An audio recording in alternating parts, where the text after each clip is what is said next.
we do a lunar calibration, it's once a month, and we do the maneuver only at nighttime, or basically when the spacecraft is at nighttime, so we don't have to worry about the sun hitting the spacecraft someplace we don't want it to hit. So we do all our maneuvering in the dark.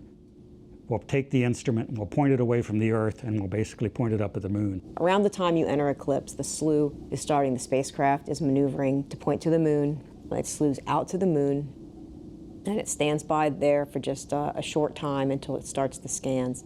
It's a push broom instrument, so it basically consists of like 7,000 detectors that build up an image of the Earth like you push a broom along the surface.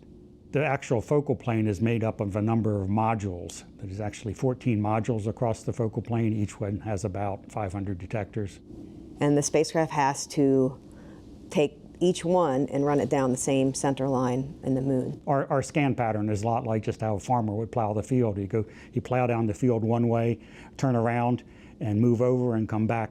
It basically moves the spacecraft so that each one sees exactly the same field of view across the moon. We actually do this over a period of 2 orbits because we don't have enough time in one orbit to get all 14 focal plane modules.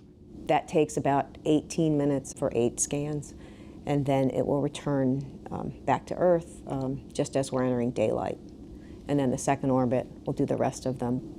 The main reason we look at it is because the moon is a stable source. It doesn't have any seasons, it doesn't have any rain to change the soil color or anything like that, so it's as stable a thing as we can find.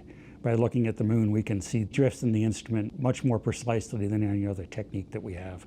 So that if you're looking at something changing on the Earth, you know that it's really the Earth changing and not the instrument.